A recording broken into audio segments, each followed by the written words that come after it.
Welcome to the Living the Dream podcast with Curveball. If you believe, you can achieve.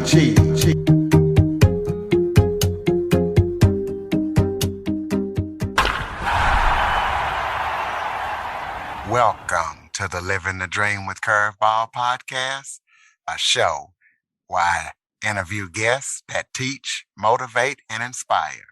Today, I am joined by the blind blogger. His name is Maxwell Ivey. Maxwell was born in Texas to a family of carnival owners. Maxwell lost his sight at the age of 12, and when his dad died, he went to college and became heavily involved in the Eagle Scouts.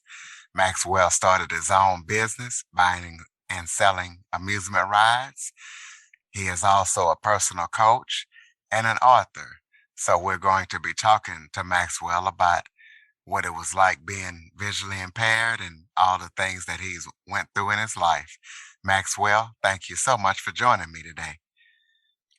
Well, thank you so much for having me, Curtis. I was looking back through some past emails and I realized we started talking about this in October of last year. So it's good to finally be connected with you and having a conversation, and hopefully we will encourage some of your listeners today.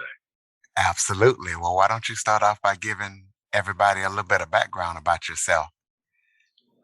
Well, you got a good chunk of it. I am a totally blind person from Houston, Texas. I did grow up in a family of carnival owners. I also grew up from an early age knowing eventually I would lose all, if not all of my vision.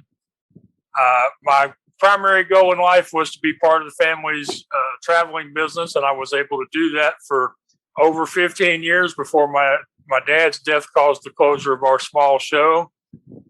After he died, I realized I needed to find something else to do because there really wasn't a place for me in the amusement industry anymore. So I did the thing I thought I knew how to do. I started helping other people sell their used rides and games.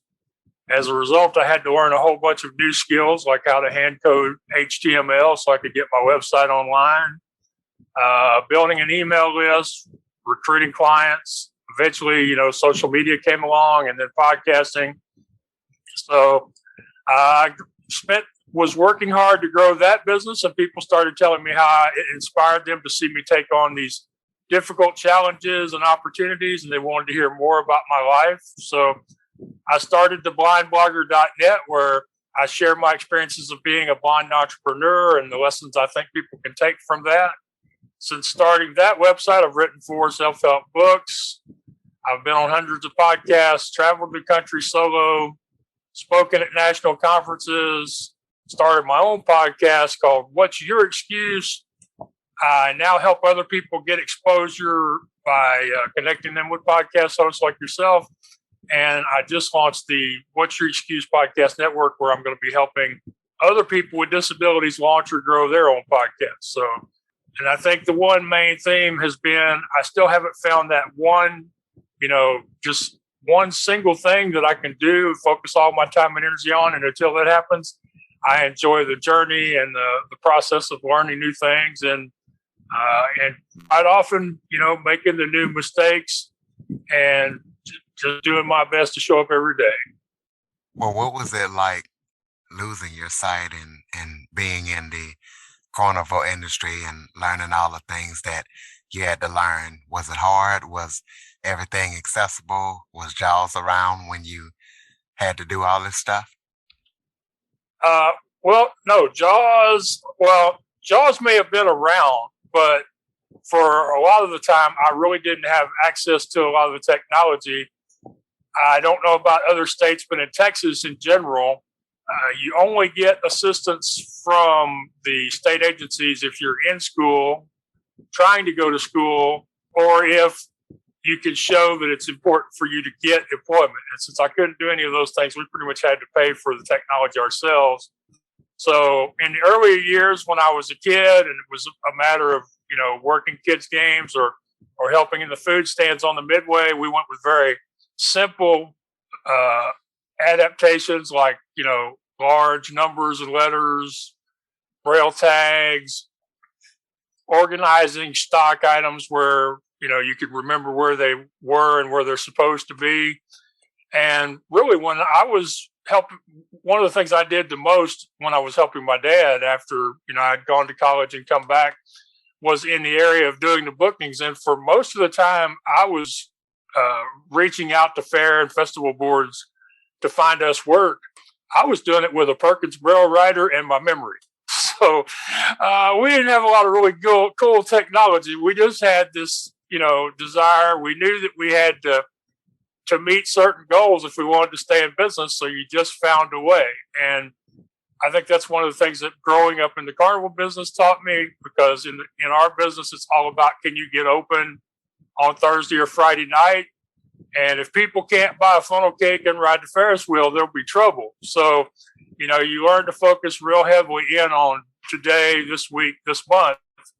And then the other thing is, growing up with retinitis pigmentosa or RP, which is what I have, you know that your vision is not going to be constant from one day, week, or month to the next. So you also have to learn pretty quickly to find creative solutions, or to accept the solutions suggested by people around you, like your friends, family, teachers, scoutmasters, etc. So my vision loss taught me to be creative and resilient. My family taught me that, it's just a matter of continuing to work and show up, because if you don't, bad things will happen. And, that really helped me a lot with my vision loss. I never really suffered the depression that you hear about from quite a few other people. But I do think that some of that was a little bit of insulation in that, we didn't have the World Wide Web.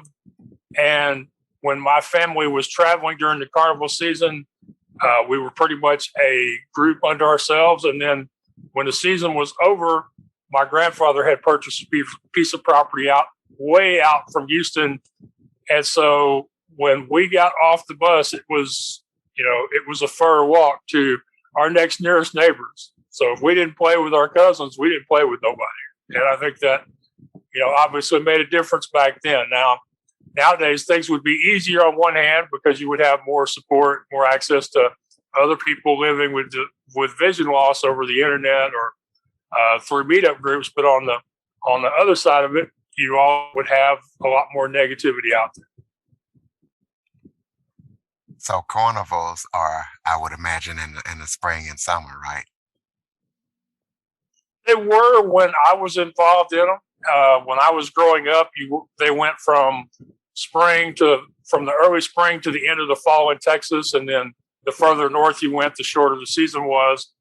Nowadays, they work year round, with some carnivals working in other countries. Carnivals like my cousin's carnival, Wagner's Kitty Carnival, they're out of Corpus Christi, Texas.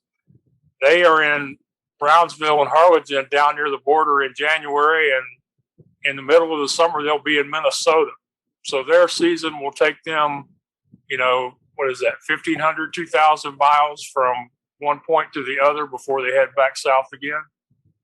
And that's the way a lot of it's also become much more corporate with the increase of the price of rides and game equipment. When my grandfather started our family's carnival in the 50s, he bought his very first merry-go-round for $7,500. Nowadays, a portable merry-go-round can cost you $1 million or more. So with the increase in the cost, they pretty much had to become a more business-like approach to it, and then also find ways to work year-round. Well, tell us about your books, because you're also an author. So talk about your books, kind of give a brief description of each, and tell us how we can purchase them. Sure. I've written 4 books so far, and you can either find them at Amazon by searching for The Blind Blogger, or you can go to theblindblogger.net. The first one is called Leading You Out of the Darkness into the Light, A Blind Man's Inspirational Guide to Success. And it talks about my transitioning from being a carnival owner to being an online business owner. It includes 11 exercises that I've used myself. It encourages people to report on their progress through my email address. It includes my sharing the answers and solutions that I use to the same exercises that I'm encouraging them to work through. The second book is It's Not the Cookie, It's the Bag, which is about my preparing for having gastric surgery and then having the surgery, the changes in my lifestyle and attitude and mindset along the way, and some of the methods that I think can help other people as they're trying to, find a way to stay healthy on a daily basis, and instead of seeing themselves on a diet or not on a diet, try to encourage them to find ways to be more healthy in their body and in their mindset. The third book is The Blind Blogger's New York City Adventures, How You Can Make Your Dreams Come True. And in that one, I had competed for the Amtrak Writers in Residence Award. And I took my prize and went on a solo trip to New York City during the Christmas and New Year's holidays. And in that book, it talks about what made me decide to think I could win, how I decided to where I would go and when, facing the fears, both mine and those of people around me, where the additional money came from, and just a lot of the experiences, including how the photos in the book came to be a reality, because there's over 60 photos in the book. They're black and white in the print version, color in the ebook version. And that's a really cool story in itself as part of that third book. The latest book, The Blind Blogger's First Speaking and Signing Adventures, How You Can Conquer Your Fears, is a continuation of that book. It talks about my first trip in 2017 when I went out to promote my book as a speaker and doing book signings, and some of the experiences I had and how I managed to overcome the setbacks and the obstacles that occurred during that trip, including what does an author do when nobody shows up.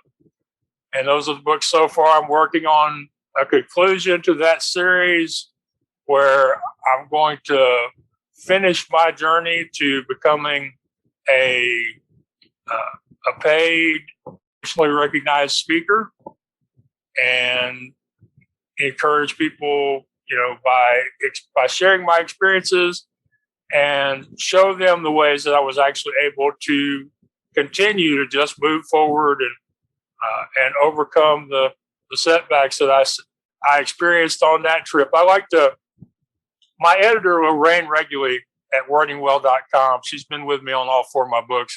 She likes to say, Max, you get into more stuff than any one person I know of, but you always manage to come out of it smelling like a rose and with a good story to tell. And so I, routinely find that one of the problems people deal with is the expectation that things are going to go smoothly. And if they hang around me very often, either in person or virtually, they're going to find out that not only does it not go smoothly, but a lot of the really fun experiences happen when you're just willing to enjoy when things don't go the way you planned on them going. Well, talk about your gastric surgery. Why did you decide to have it, and how did that help you change your life from what it was to what it is now? Well, I didn't set out to have gastric surgery, but I did know that for years I was unhealthy. After my dad passed away, I put on even more weight and was in such bad shape that a doctor had told me if I didn't change my lifestyle, I wouldn't be around long. And he said he was talking months, not years. So at the end of that season, I went home and met with a primary care doctor that I found one I liked. And the first thing she did was put me on the usual drugs for cholesterol, high blood pressure, gout, etc., to keep me alive.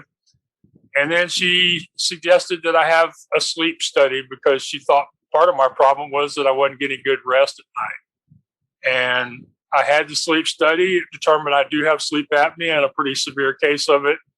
And that while some people, if they lose weight, can eventually go without the supplemental air from a CPAP or an oxygen machine, some people will always have to have it. But the severity of the case can be helped by improving your overall health. But the main thing is by having the sleep study and starting to use the CPAP machine at night, I was getting better quality rest, and I started to have more energy and more imagination and creativity. And I really started to invest in the new business, the online website where I help people sell used rides.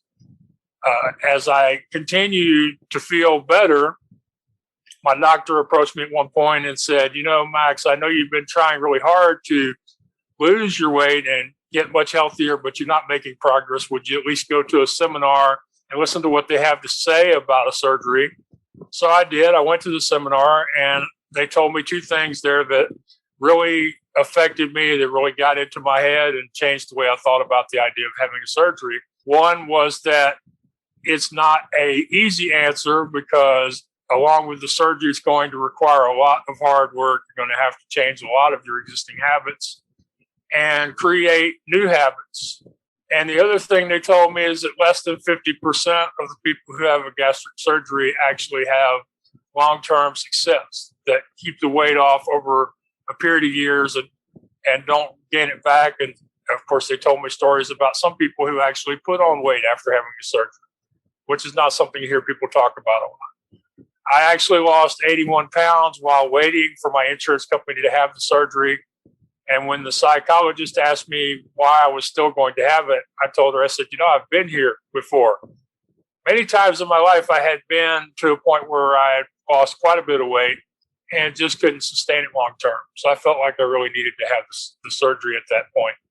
And after I had the surgery, there's been a lot of continuous care through support groups in person and now online, continuing to keep track of what I eat and make sure that I'm continuing to exercise and stay healthy in general.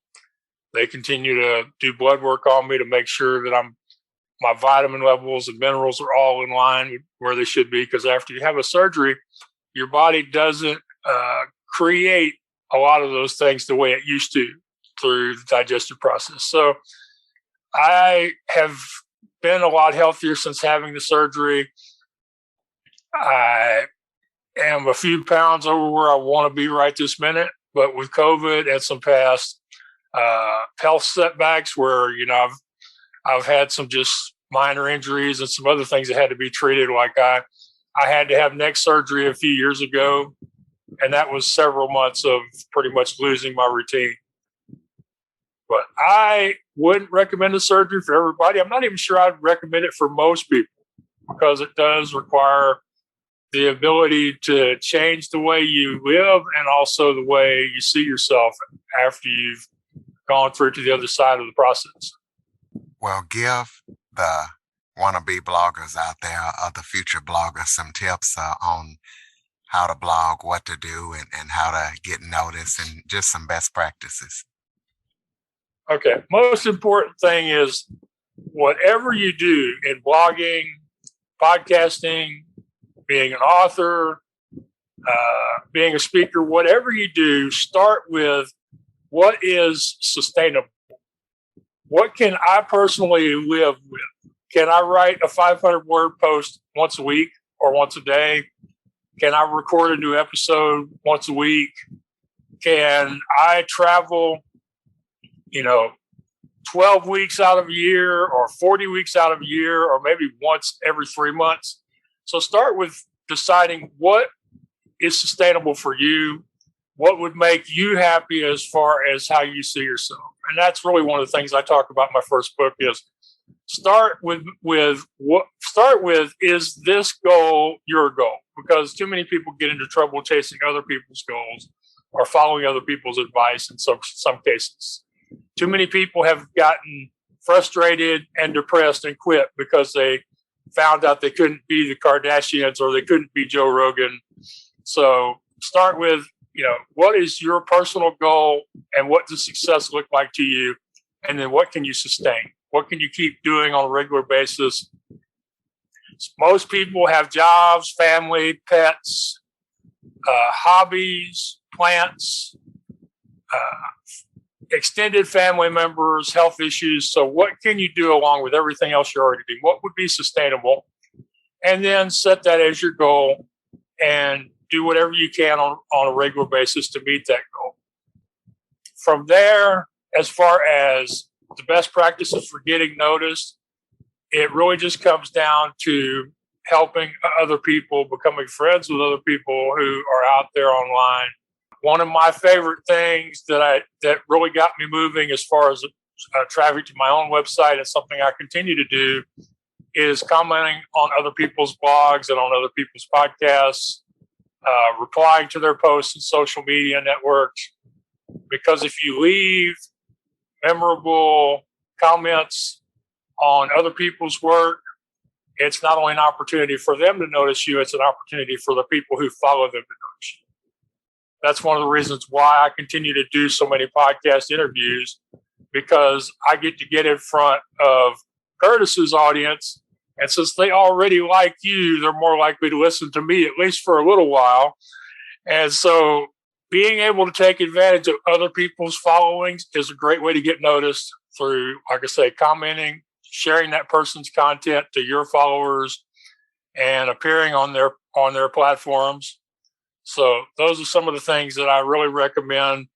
And then when it comes to continuing to keep doing the work, one of the most important questions that I ask myself, and I encourage other people to do this all the time, is, am I doing this because everybody else is doing it this way, or other people who I like are doing it this way?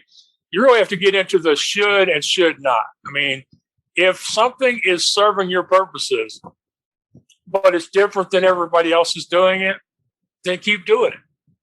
If you're doing something because the quote experts say you have to, and it's not working for you, then stop doing it. And, for me personally, there was a time where I only posted my podcast interviews to video because the process of uploading the audio was so draining that it made me lose my joy as far as having conversations and sharing that stuff with the world in the first place. And so I finally had to ask myself, is there any rule that says I have to have both audio and video? And I decided no, there wasn't. So for a while, until I found a more accessible platform for a screen reader user like myself to upload the audio, I didn't post audio. I recorded it, I saved it, but I didn't post it. So asking yourself if this is working for you, and if it's not, then quit doing it. Or if you come to a point where you're stuck, where there's a problem that's holding you back, then you have to sit down and just figure out, okay, are there solutions to this problem?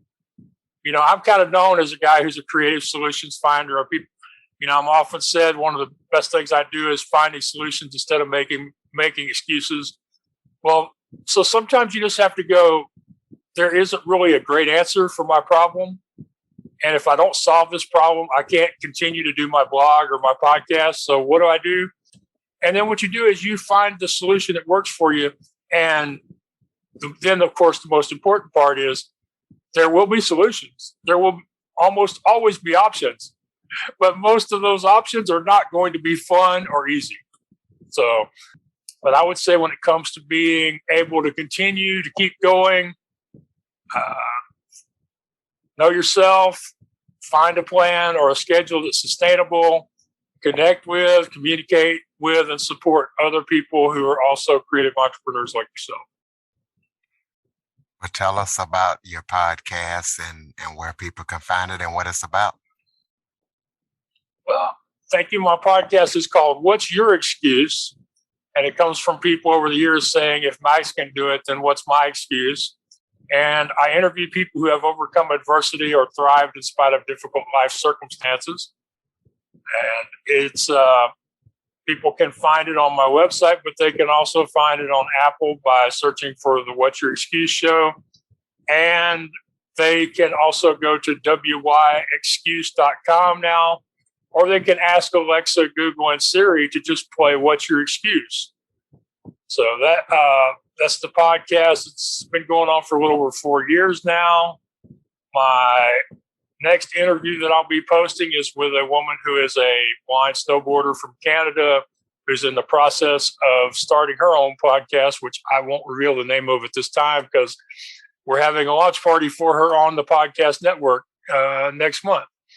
And from the What's Your Excuse show, there's now a What's Your Excuse network where I'm going to help other people with disabilities either launch new shows or grow existing podcasts by trying to create a community around people who either have a disability or who have shows that are focused on supporting and encouraging people with disabilities. And it's called the What's Your Excuse Network. And it's, like I said, wyexcuse.com. And on the 6th, we're going to have the launch party for Emily Trepannier's new show. And I'm hoping that's not, I'm looking forward to supporting more and more other podcasters who also happen to have a disability, whether that's a visible one like paraplegics, the blind, or whether deaf, or whether it's an invisible one, people living with mental illness, chronic pain, and etc. Because I feel like if we could create a community, we can help support each other's podcasts, we can help each other grow our audiences, and we can also help keep each other going. Well, tell us about, I know you got your book coming that you're working on. You're working on your network, but are there any other projects that you're working on that we need to know about? I can't really think of anything right this minute. I usually have something going on. I recently recorded a myself singing song called "If You Don't Ask," which is the first time I've attempted to write a song, and so I'm working with a couple of people who are more professional songwriters, trying to turn that into something. And then, I'm always looking forward to my next public speaking opportunity to share my experiences and the lessons I've learned with people out there, either virtually or in person, so that, I can help them to overcome the excuses that are holding them back, or that are holding back the members of their organization, the staff, employees of their company, or the attendees at a conference. So I'm always looking for what that next thing is going to be. And in fact, this is usually one of my least favorite questions, because I don't always know what that next thing is going to be at the time. And so I just usually like to say that I don't like to put limits on God, because he quite often has bigger dreams than I have for myself. So I may not exactly know 100% of what I'm going to be up to a year from now, but I know that it will be something interesting and challenging. And hopefully by doing it, I can inspire other people to take on their own, let's call them crazy dreams, since that seems to be the expression people use about Max quite often. Well, go ahead and throw out your website, any social media contact links. How can people connect and stay in touch with the Blind Blogger? Sure. They can go to theblindblogger.net. They can find me at Maxwell Ivey on Twitter and most all the social media networks. I'm Maxwell Ivey. On Instagram, I am the Blind Blogger there. On the website, we have a link to the store where they can purchase merchandise, to the books where they can get the books for themselves. Again, they can find the podcast and the network at wyexcuse.com, or they can ask Alexa, Google, and Siri to play What's Your Excuse. Those are the most common ways of finding me. And of course, they can also send an email to justask@theblindblogger.net. I encourage people to reach out and start building a connection with me and see how we might be able to help each other going forward. I don't want people to feel like I'm one of those people that you have to be ready to hire or book or buy something from in order to talk. So I make it easy for people to reach out via the email or the contact form. And if they have a question, just ask, because I've learned over the years there are a lot of questions people have, but they're afraid to ask. So instead of having y'all worry about it or guess, I would just prefer you just go ahead and ask. So, you have any final thoughts before we close it out? Yes, I do. Most important thing that I try to encourage people is that we are not meant to accomplish the big things in our lives by ourselves. So we need to be building a community, a network, an online family. We need to be willing to find the freedom to overcome the fears and ask for help and accept help when offered.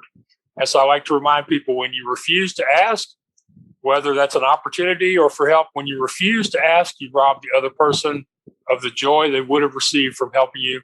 So I do hope that you will let people be part of your journey. Let people like me and Curtis help and encourage and inspire you.